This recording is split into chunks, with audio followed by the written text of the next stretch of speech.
പോളണ്ടിൽ എന്ത് സംഭവിച്ചു? പോളണ്ടിനെ പറ്റി നീ ഒരു അക്ഷരം മിണ്ടരുത്.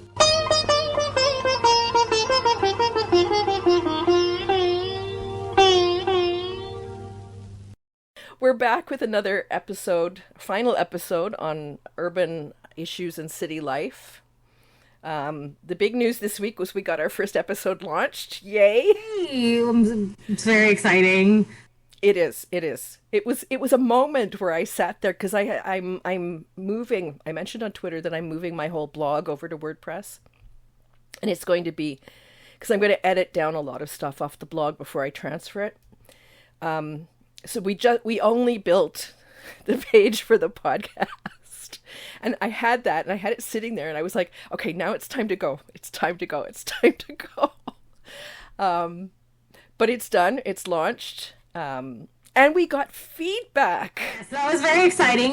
Shout out to Nikhil Ramankutti, who is the first person to give us feedback. We really appreciate it.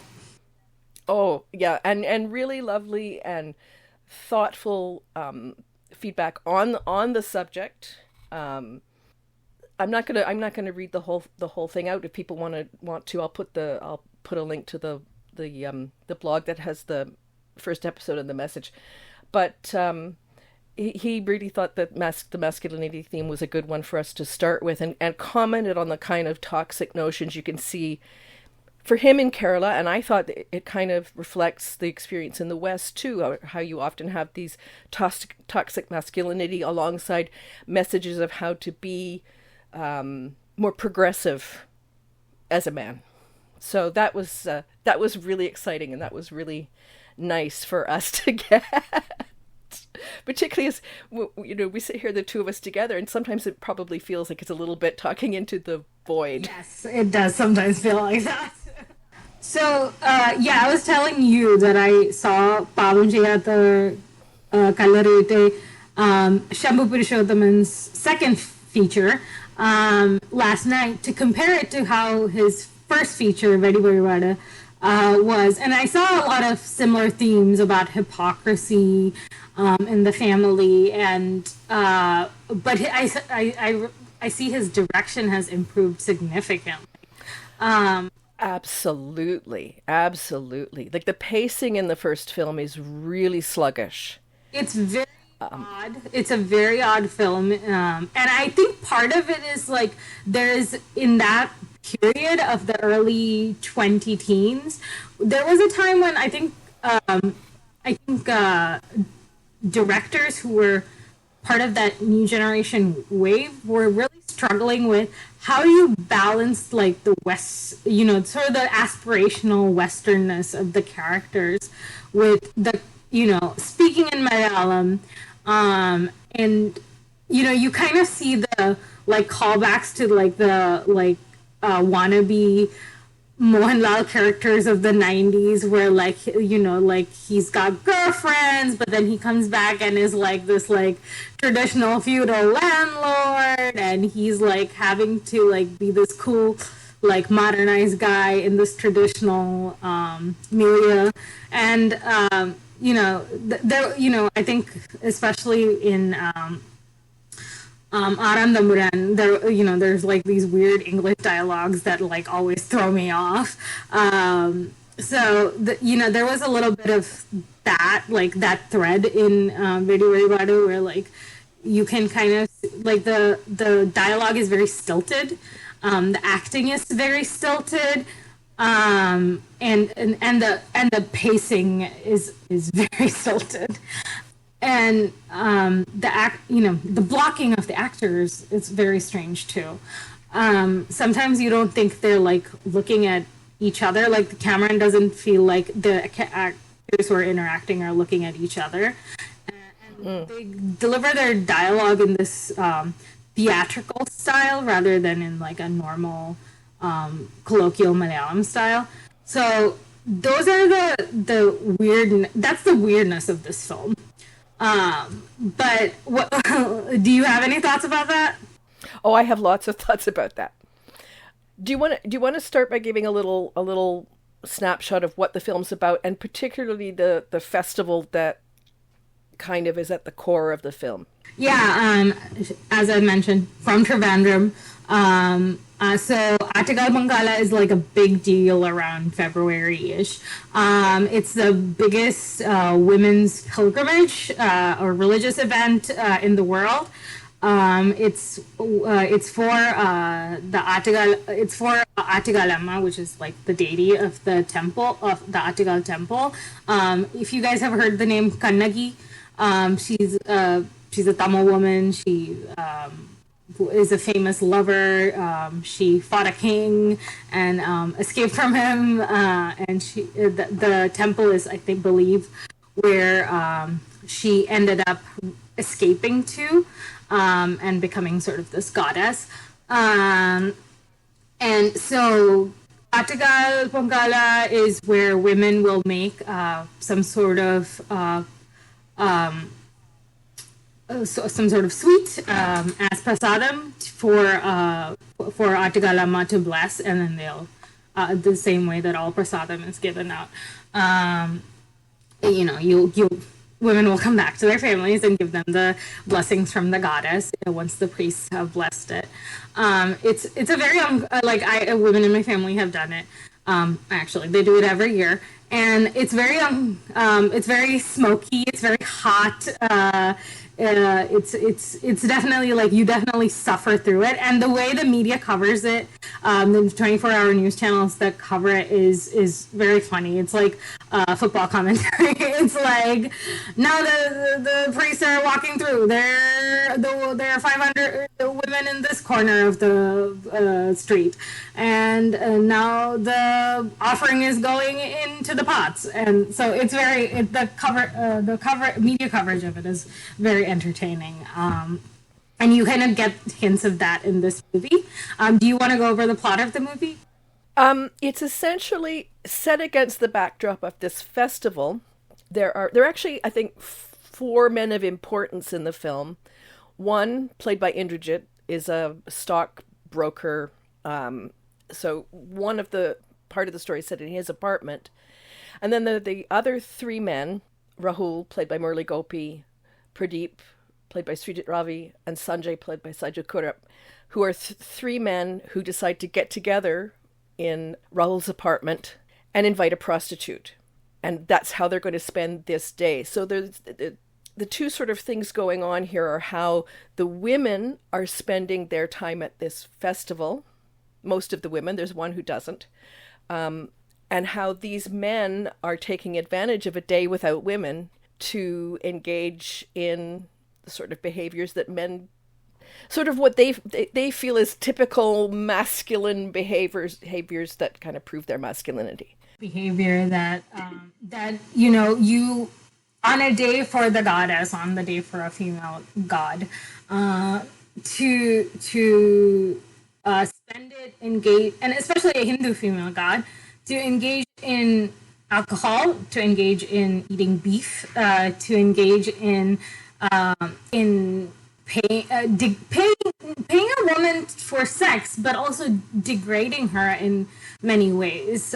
To do that on the day for for a god, a female god, is very, very aberrant, and that's kind of the central hypocrisy of this movie.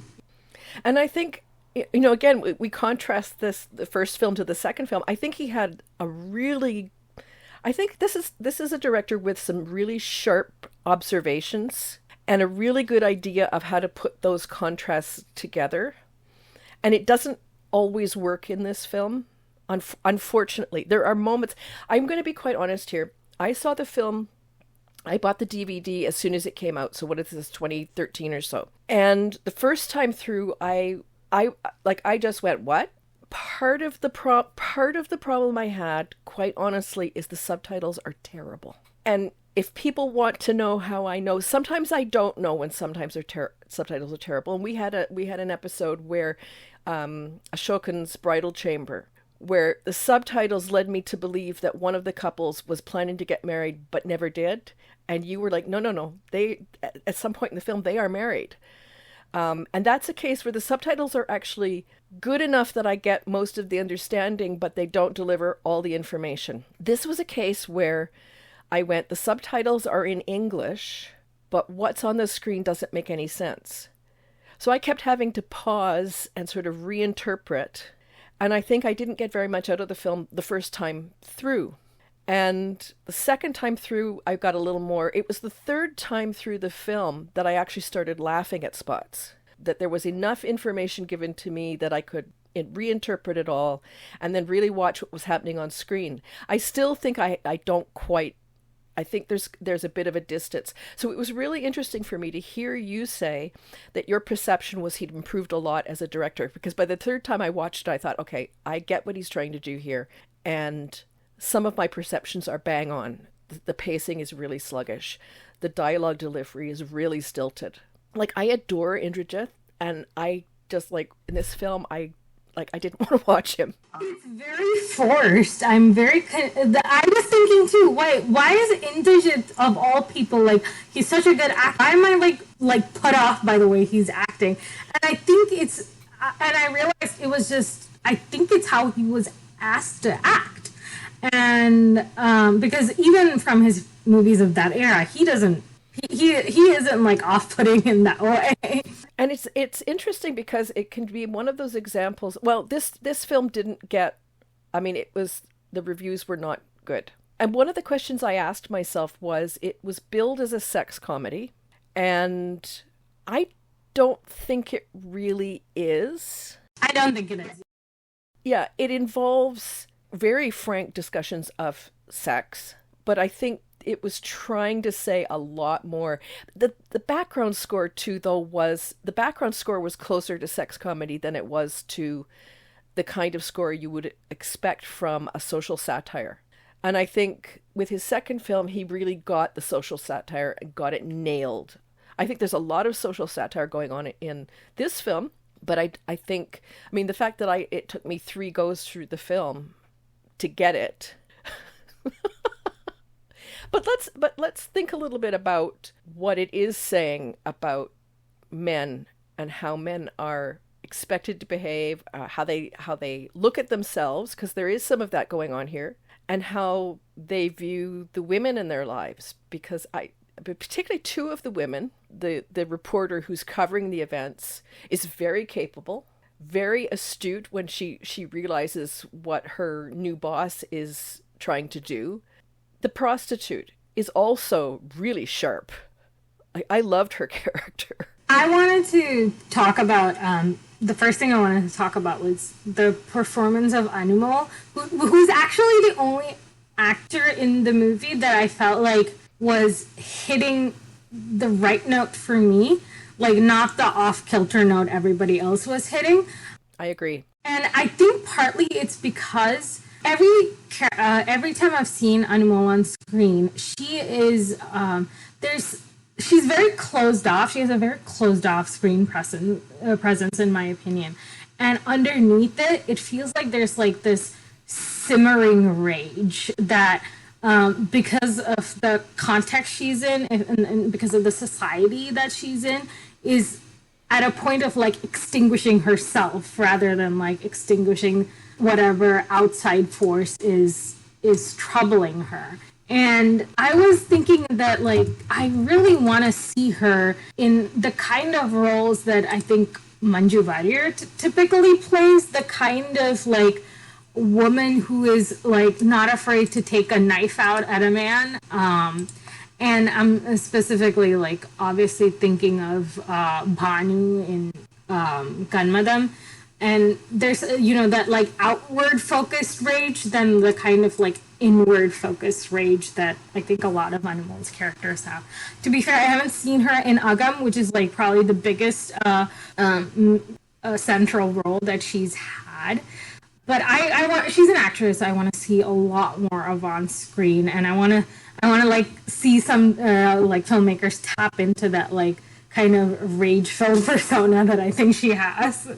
Well, and there was these little moments with her where, like, right in the beginning, where she's buying the phone card, and we don't know who she is yet. And the man is very forward with her. Like he tries to grab her hand, and you sort of see like what we would think of as typical microaggressions that a lot of women experience.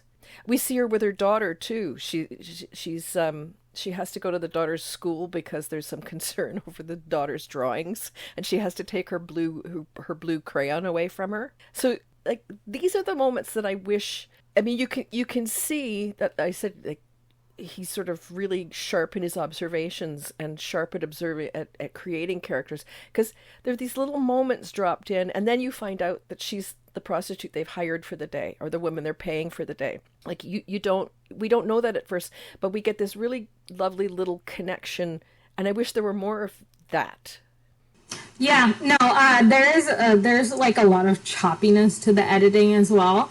Partly because, it's intercut with these scenes from the Pongala, which I think is, I think he's more using like a lot of like B-roll footage. It's not necessarily tied in with the characters necessarily, because most of the characters aren't actually like in the Pongala itself. He's really like used footage to sort of give the like energy of the city at that time. And that kind of leads to the choppiness. And I don't know if maybe if he was more experienced at the time, if he were a more skilled director, they could have made it woven things in a little more smoothly. But the again, I'm making that comparison to Pabam Jayata, is where I think there is a certain like back and forth like Kalyanam Paliyachal like aspect of it, where you're focusing on frenetic thing that's happening, and then like the like characters go in the context of that frenetic thing on the other side, and it's done much more smoothly. And his points about the hypocrisy, his fundamental and especially sexual hypocrisy, I think that that is what I think they were going at when they're saying this is a sex comedy. It's not like Husbands in Goa. Yeah. It's not. And what he's going at is like, it is a social satire, and it's about a lot of it is about sexual mores, and it's about what like men will do when they're allowed to get away with it. The interesting, okay, I did I mention the spoilers? We give spoilers. I keep meaning to mention that at the top. We give spoilers. The interesting thing for me is that Sumitra, the woman they pay for the day, I mean, she's constantly putting them in their place, so to speak. And at the end of the film, none of the three sleeps with her. No one ends up having sex in this movie, which I think is the sex comedy aspect of it, because I feel like that's typical of sex comedies. No one ends up getting sex. Oh, one person does. Oh, yes. I agree. The annoying neighbor who keeps coming to the door. And even then, I was like, he goes into the room and he comes out of the room and his hair's all disheveled. And the music that's chosen for that moment is Psy's Gangnam Style. I mean, we are in 2013. It was like I did find some of the choices that are dropped in to show this kind of Western influence are really interesting. This is sort of, and part of it becomes that Joseph, Indrajith's character, is married to a French woman who is not living with him because she doesn't want to live in India, Aline. So we even that I went. There's a really famous French song called Aline. So I wondered, is that where the name comes from? Who knows? But he's got on the wall. There's an artwork that's derived from Jean-Pierre Jeunet's Delicatessen. Like there's a really terrible photoshopped image of Aline in front of the Eiffel Tower, and the woman who visits Joseph that day. Vidya, who is Pradeep's wife. There's this whole... She goes there because Pradeep's mother has insisted that she take part in this festival, and she has no use for it.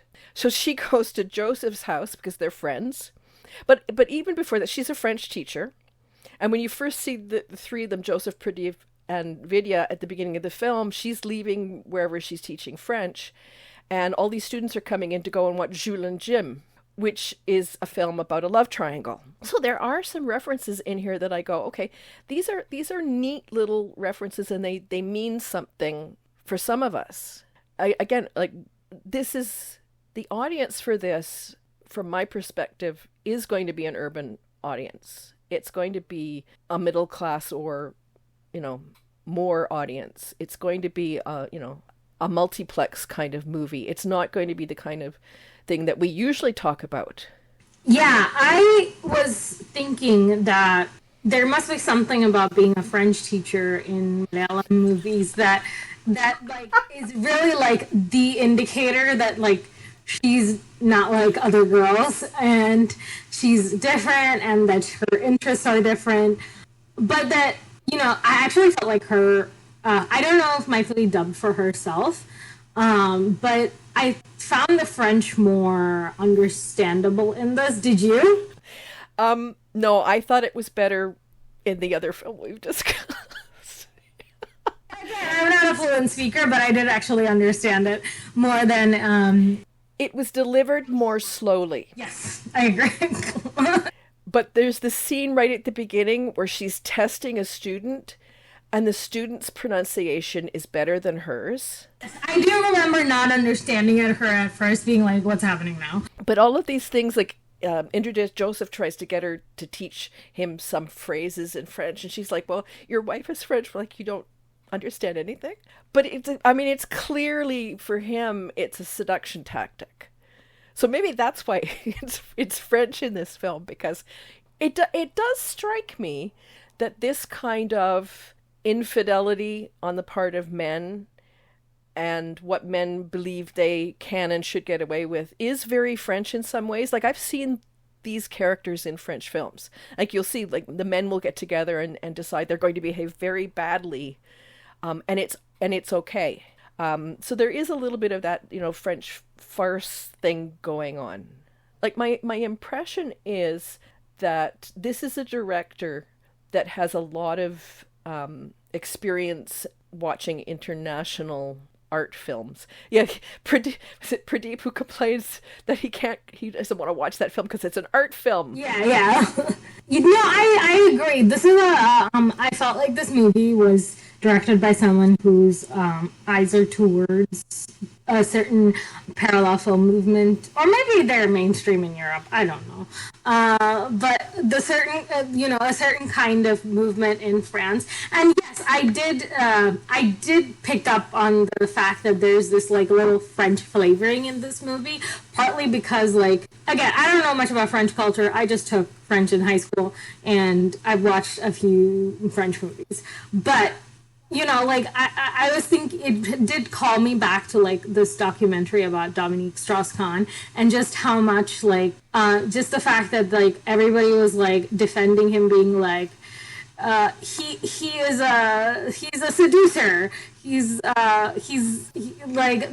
loves women, and, you can expect, like, all the, like, most of the husbands in this movie to be like, to want to distance himself from that image, but also kind of aspire to be that kind of man. And Indrajith's character Joseph is probably the one who, like, leans into that kind of, like, French masculine ideal.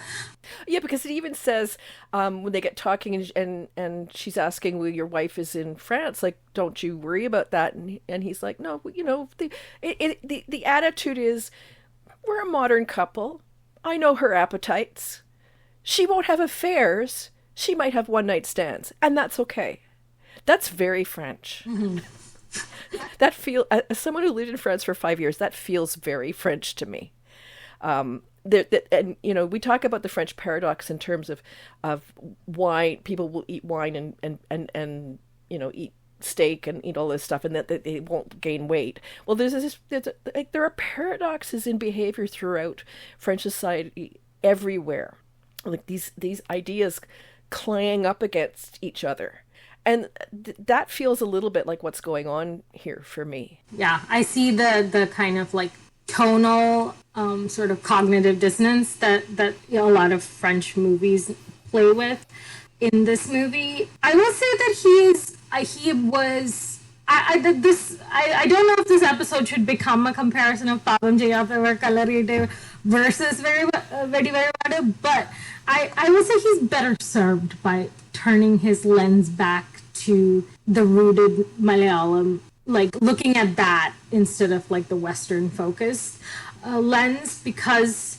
the cognitive dissonance feels more real to me because of that.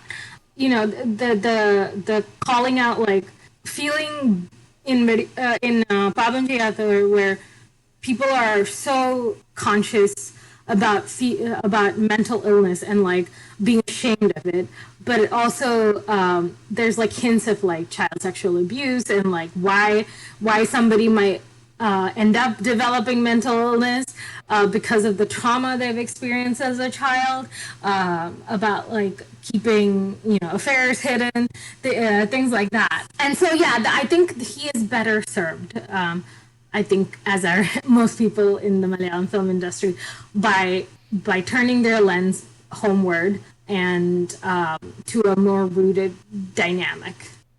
And for me, I find it really, my reaction to both films is actually kind of interesting, because you would think I would connect more with a film that does that Western outreach. And I connected more with the film that looked inward. I do think if we're going to make comparisons, I mean, you already said you can see the difference from film 1 to film 2 in his skills as a director. You can see in the first film, you can see what you see in the second film. It's just executed much better in the second film. So it's not like, he did a dreadful film and then he did a brilliant film. It's a path that shows growth as a director and as a storyteller, because he wrote both. But yeah, that was the one, I made some notes about that, but that I found it quite I mean, for me, it was fun to see all those Western references, but the second film is much more satisfying. And I always feel this way. Like, I find it quite interesting that I feel more connection with some of these stories that are very rooted in the culture. Even though you would think it is more of a learning experience for me. There are things I do miss, because things like caste and class are not always foremost in my mind, and class is expressed differently in different places. But yeah, so I mean, if we're going to make the comparison, I think it's simply for that there are some perceptions of value in the film we're discussing today. And it's good to see a director and a writer who can grow. And I think part of, we get hints of that sort of rootedness when we see the Tamil Brahmin family, the husband who's playing cards and his wife who's like super casteist, but like on the day of the festival, she's okay letting like all sorts of women come in to her home. Like, you can see the face she kind of makes as like all these women walk in, but like she's like, she's forcing herself to be tolerant on that day. And we get a lot of those, like, people are changing their behavior on this day because of its specialness. And we hear about the Gunda, who's a rapist, who's like serving up refreshments for the women devotees. So there's a lot of like, I think probably my favorite parts of this movie are the ones with Anumol and when we're here with the Swami and his casteist wife. Yeah, I think that really kind of, it's quite interesting because the wife and Radhika, yeah, and the two of them are seen, like you were talking about the scenes interspersed. There is a moment where you see the two of them. It took me to the third viewing to see it. And I went, oh, because most of the time you see them inside the house and, they're talking about how it's so hot outside and they've come in to get away from the heat for a little bit. But then I realized that we do see in some of that footage, we do see them. I actually, the points where I found that footage was really well used was when, the three men are watching it in the apartment, and it's mostly just so they can keep track of time. And so they can annoy the dude whose wife is the reporter in all of this. Again, like there are these little moments that really work, and there's so much that doesn't. Yeah, I mean, there's as I said, it's not smoothly cut together and edited, but I did find the images of the Pongala really, really beautiful to watch, just aesthetically, and you know, the throng of people, the heat coming off those visuals was like, I thought that was effective to convey the mood. And I don't know if that's just because, like, I have been near the Pongala when it was happening, was like, I found it very resonant for me. The songs throughout, like, even before the actual Pongala starts, you know, all in the background, you constantly hear these Bhagavati songs, like praising the goddess, and the film is like immersed in that sound of this goddess worship songs. So that was, I found, really effective, and you see those moments of brilliance in the direction here. Yeah, and I think that's why the rest of the background score ended up so disappointing for me. Because I thought, well, there was a moment to really make more of a contrast using that. The only thing I was scratching my head thinking about this, trying to think if there's anything that I could compare this to. And surprisingly, we're recording on the Easter weekend. We don't get it so much of it here in North America, but things like on Italian television will cover Easter, things like that. You'll have, you know, the Stations of the Cross through Rome, and that will get covered live on television. That's the closest I can think to it. So we really don't have that kind of coverage of any kind of festival, any comparable coverage of any kind of festival like that. Probably in North America, because there are just so many religions and so many cultures that it wouldn't be as central, and therefore there wouldn't be much of an imperative for a 24-hour news channel to cover it. I think it's also, I will say this, living in Bombay, like, every festival was out on the streets, like, Ganesh Chaturthi, like, Diwali, like, everything is out on the streets. Kerala society is a lot more, like, private and a lot more, like, a lot less, like, exuberant in its, I mean, Bombay specifically has the culture of having festivals out on the street as a remnant of colonialism. Like, it was one of the ways in which they could annoy the British, was like by having their festivals out on the streets. And so typically Malayalis don't have their festivals out on the streets. They have them in like certain locations specifically intended for that. And so I think the Attukal Pongala is a little bit special in that way, because it's genuinely like overwhelming, and it's like out on the streets. I think the Sabrimala, like, pilgrims, you see them all the time on the street, but they're usually like walking to a destination. They're not like out on the streets like having a party. So I think that there's a certain societal aspect of the Pongala that as shown in this movie.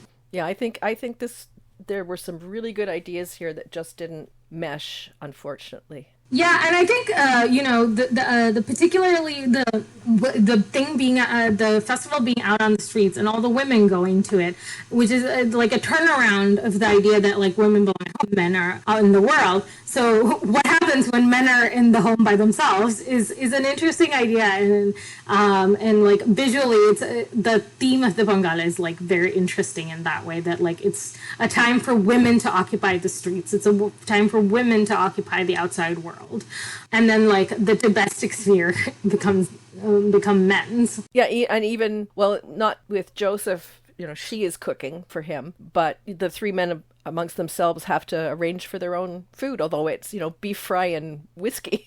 She's just making the... Oh, you're right. You're right. For the goddess, he is the one, like, making steak for her. You're right. Again, she is not observing this festival at all. She is eating beef, like, she doesn't care. Yep. She's drinking wine, she's smoking cigarettes. She's dancing. The idea of taboos is being crossed is happening like on every level in this movie.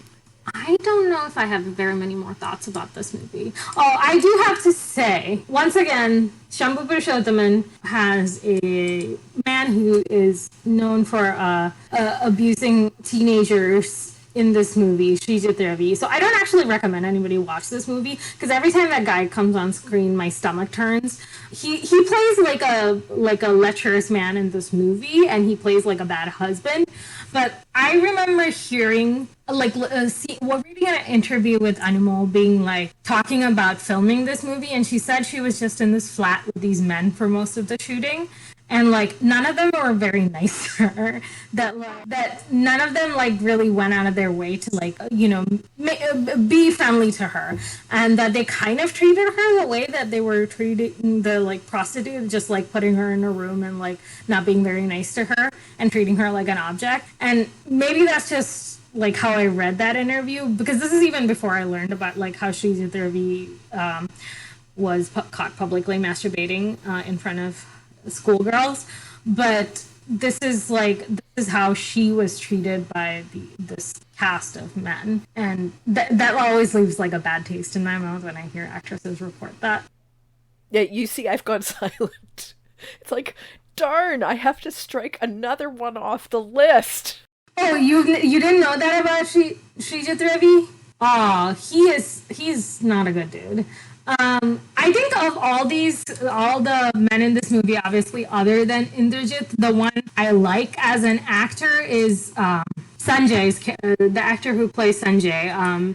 Saiju Kurup. Yeah. Yeah, I like him too. I find him like a very enjoyable, like light presence on screen.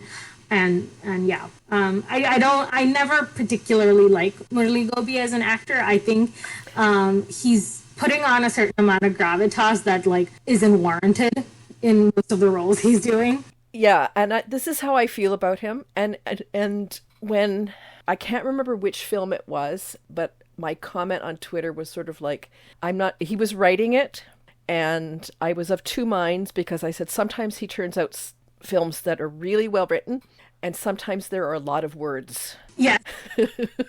So you know what I mean. And I think, yeah, he does have this persona of someone who's trying to be very intellectual, and I mean probably is on some level, but he sort of wears it out there like a costume, and it can sink his work at times. Yes, I agree. I think that's where I keep thinking like poser wannabe.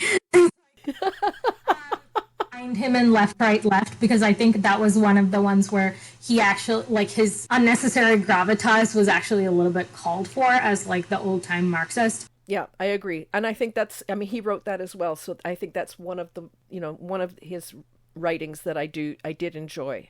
But I'm always like, everybody gets really excited, and I'm like, I'm going to wait, because it's either going to be good or it's going to be lots of words. I think it's weird, but he does have fanboys, and I can never tell if it's because he's like, part of that Trivandrum crew with like Prithviraj, or if it's like people actually like his work for what it is. Well, and there's at some point I think we're going to talk about Children of, and he does have a father who was very, very respected for his acting. And there's a legacy there that I think sometimes must be hard to live up to when you're the child of. Yeah, I agree. Especially because I believe his father was considered a theater artist, and someone very like respected in that kind of alternative cinema realm and theatrical realm in Kerala. And I think maybe that unnecessary gravitas is a result of being from that like super serious social class. Yeah, I think that's all we have to say on Murali Gopy for now. Do you want to talk about a little news before we go? Oh, yeah, sure, go ahead. Randomly start trashing Mohanlal, and like 18 fans come for me. Well, the reason I think I thought of it as a segue was because one of the first things I plunked into our notes about news was Baros. Mohanlal's directorial debut. I really want the Mohanlal fanboys to come for me, don't I? But with like a target honor. Actually, it makes me so sad to be thinking this way. Somebody posted a meme this week, and it was, I can't remember exactly the meme, and it would be like me trying to tell a joke and not remembering the punchline. But it was like the first set of pictures were Mohanlal from classic films, the 80s and the early 90s, and these classic roles with these gorgeous expressions on his face. And the second was a set of pictures from like the last year with his face frozen. And the implication was we took gold and turned it to lead. There's been some interesting it's been on the Malayalam movie subreddit. There's been some interesting discussion about plastic surgery, or not necessarily plastic surgery, but like cosmetic, like dermatological work. And I think they were specifically talking about like this new picture of Manju Warrior that's been out there, and like what the place of it is in cinema, especially for a cinema that's like really prides itself on having actors with like a lot of range, and how you subtly balance that with like obviously the aesthetic needs of being a visual art form. And so I think there's been some interesting discussion online about it, and how we let men get away with a lot more than women, but that like when it gets to like the Mohanlal level right now, like now I see like Mohanlal getting a lot of heat for it in a way that I'm really surprised by. But and I was like completely oblivious, except I was going, what's going on? I couldn't. And then I think it was you that mentioned that he had supposedly had the Botox treatments, and I went, oh, I get it now. And I understand. I mean, I've seen this too when people talk about the three cons and how they don't allow themselves to grow into these older roles, and I get, and you see that in so many industries. And I get when your part of your public persona is based on your image, and your public image is sort of cemented when you're in your late 20s and your 30s. There's a Korean actor called Jang Hyuk who does a lot of very physical, his roles have a lot of physicality, and he does a lot of work, and he said that because my acting is very physical, I don't know how long I'm going to be able to do this, so I have to cash in on it now. And for some, I can see when, and particularly when you set up people for hero worship, and you build this larger than life image of them, and you don't allow them, like it works in both ways. You do your best work in your 20s and 30s, and that's what people hang on to, and that's what people want from you. So how do you navigate getting older? I think Malayalam cinema is a place where that could happen better. I think when you do have, Mohanlal and Mammootty, who are, I cannot argue that they are great actors. And what I often say about some of the heroes in other industries is they're not actors, they're performers, they're heroes. There's nothing wrong with that, but I think that makes it much harder for them to grow older, to be allowed to take on older, more mature roles. I just find it incredibly frustrating, and I'm from outside the culture, and I find it incredibly frustrating to see Mohanlal, who I know is a terrific actor, to see this happening. And yet again, I've said this before, I'm the same vintage as Mohanlal. Mm-hmm. I get frustrated by my limitations at my age. So someone whose whole public image is formed in his 30s, that must be a huge mind. So yeah, that was, and I sort of like, your comment that Anthony Perumbavu will throw money at anything Mohanlal wants to do, and because it will make money. But I did note that I was feeling sort of curmudgeonly about them pitching this as a children's film. I'm a former teacher and a teacher librarian, and I have seen this happen where something is aimed at adults and then suddenly it doesn't work, and the argument is, oh no, it's meant for children. Like, no, you don't create something crappy and just say, well, you don't understand it because it's for children. So I'm really hoping this is not what's going to happen here, but I hope that we keep having these discussions about aging and what it means to age gracefully, because I don't believe that just means not getting any work done. Everybody deserves a little bit of filler. Like, it's fine.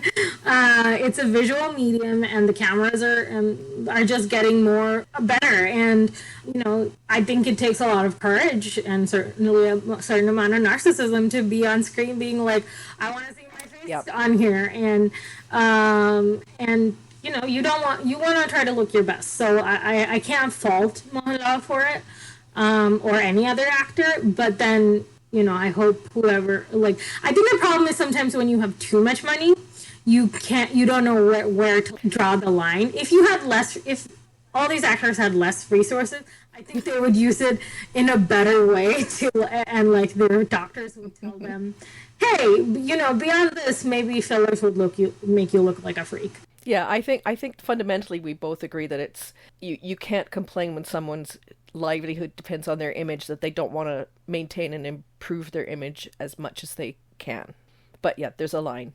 The interesting thing that kind of sparked, I was reading a piece about this film that he's going to be directing, was the news that Rafael Amargo is going to play Vasco da Gama in the film. And I went, oh, because, in our Me Too age, maybe you don't want to hire, he's fairly famous in Spain as a dancer and choreographer, but he's also been, arrested for drug trafficking, and his career in Spain is now dead. So interesting. Yeah. So I guess he needs work, and that's why he's doing this, but maybe not hire someone who's involved in I guess I should say allegedly, and because I just saw arrested, and it was the end of 2020, so maybe things have progressed, but it's oh gosh. Okay, so I was thinking that like there's like only a certain number of white actors in the Indian film industry. Like it's Kenny, Alex O'Neill. Like who else is gonna play Vasco da Gama? I guess they could like go recruit a new Portuguese or Spanish like actor instead of like hiring a famous one. Because it's not like this guy's flamenco like talents is known and like gonna attract an audience in Kerala. So might as well go hire an unknown. The other thing I actually really wanted to talk about was The Great Indian Kitchen and what happened this week, because it ended up on Amazon Prime finally, because it was a film that was shopped around to the big streaming services. Netflix turned it down, Amazon Prime turned it down, and Stream, which is a fairly new service, picked it up. And the first weekend that they had it on their service, I think it strained their service to the limits. God, good job. Like you'd love to see it. You love to see when small films make it big like this. Well, and I think the attention it got, and people are saying it's, going to be the best film of 2020. I mean, that may be a little bit of hyperbole around the marketing of it, but by all stretches of the imagination, it's supposed to be an excellent. I haven't seen it yet because I just haven't had the energy to deal with Stream, which is unfortunate for them. But I did wonder about their place in all of this and what it means for them, because we've talked before about Real Monk, which was a very early attempt at getting a Malayalam streaming service going. They probably tried too early, unfortunately, but at the time it was a really exciting idea, and I had rented several films from them to watch, because they only had the access anywhere, and this is what Stream is starting to do. The reason I didn't run out and sign up for Stream is most of their content is aimed at Malayalis and the diaspora, so there's almost nothing that has subtitles. They picked up The Great Indian Kitchen, which had subtitles. They've picked up another couple of little films that didn't get much traction anywhere, and they're offering them with subtitles. They picked up the web series Instagramum, which nobody would touch. And I was excited about that because I had seen the trailer several times, and the trailer had subtitles, but it came to Stream without subtitles, which I think is a shame. But we don't see a lot of the bigger services picking up, particularly series, and they tend to overlook some of the really good little films that So I am wondering, what does this mean for Stream? If they obviously probably did really well taking The Great Indian Kitchen on, but will it remain on their service now that Amazon Prime has it? Will they lose the opportunity to pick up those kinds of things that get them a broader audience? I don't have answers to that, but I think for me, it was an interesting question to think about. And I hope, well, it seems like Mainstream has good instincts on content, and I hope, whoever's buying their content continues to have those good instincts and they retain that person. Mainstream, please put subtitles on your stuff. There are, we're doing the hard work here trying to attract Malayalis and non-Malayalis to your content. Just this week, in the past week, I've had multiple friends who have never seen a Malayalam cinema tell me they've been watching Malayalam movies online because they've been available in the streaming services, and because they have subtitles there. A couple of them mentioned specifically watching Drishyam 2, and I think that makes sense because the first movie crossed into so many industries. But, Malayalam cinema is never going to have a huge market, but there's clearly, interest there, so Mainstream, put subtitles on your stuff. Yes. Oh, I need them. I'm very biased about this. I would subscribe to their service in a heartbeat if half the content was subtitled. I have Eros Now, I have Hotstar. Hotstar has a lot of subtitles. Eros Now can be hit and miss on subtitles, particularly for older films. Oh, I'm sorry, I can't remember the name of the service, but they have Tamil, Telugu, and Malayalam films, and they have subtitles for a lot of their content. Simply South. Okay. And they're another one. They were around for a while. They got sold out to Yup TV. Then Yup TV did some weird stuff, and everything was gone. And then suddenly Simply South was back again. And I find them a good source for some content. I mean, the main problem is to get access to the kind of films I want to watch, which is a lot. I have to have 4 or 5 different services. Things are improving on Netflix and Amazon Prime, but there are so many times where I go to recommend a film and people will say, well, where is it? And I will be like, oh, Hotstar. It's not, for those of us who are really into Indian cinema, we'll probably have a Hotstar, Although I don't get access to a lot of the content that's available in India, which is a lot of the really hardcore classic films. Hotstar in Canada doesn't do that. So I think that covers a lot this week. Today was fun. So let's point people at some places where we are now, because we have places. The website link is a bit too long, but I'll put that in notes, and it'll be links on Twitter and that. We now have Polandine Patti at Twitter, and at K Matthews for me, because I tweet everything under the sun from that account, and you have a Twitter account sort of devoted to this as well. Yeah, I did. I am at MH Poland, but I might change that handle because I just decided to pick something. Thank you for the 2 people who followed me since this podcast came out. Appreciate your support. We're new and it's a slow burn. We'll get there. And you can email us at polandinepatti@gmail.com. Super. And I hope we get some more feedback, because that made us feel really nice this week. Yes.